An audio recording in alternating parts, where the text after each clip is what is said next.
Alright, I'm going out of the house now, but I want to put this in a video so I don't forget to put this up later on, or just to organize it, because it's very important.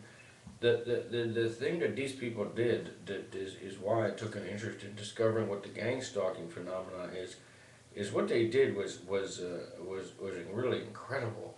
And in order and the thing is that it is precisely that. It's precisely that.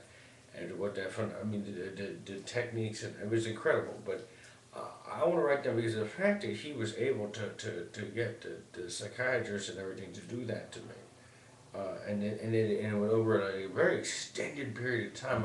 I mean, and when I see these videos of people living in terror, I'm telling you, I ended up living in a hotel. It was round after round after round in terror from what they were doing.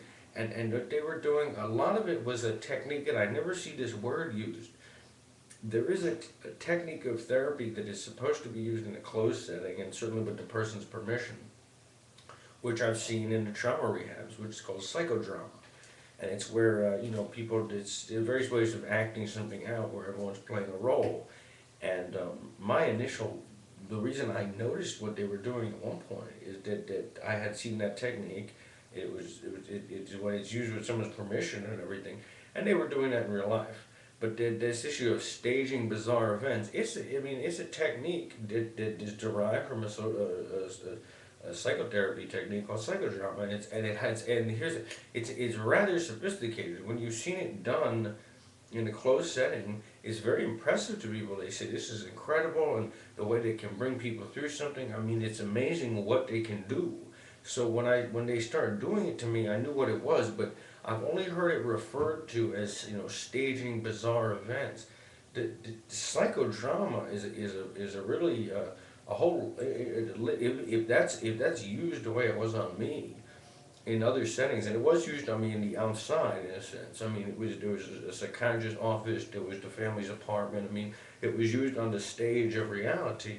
And it was very frightening, and and uh, and so I want to address that, because that was one of the main ways when I realized that this is something that did do all this, but I've never seen it referred to as deriving from that technique.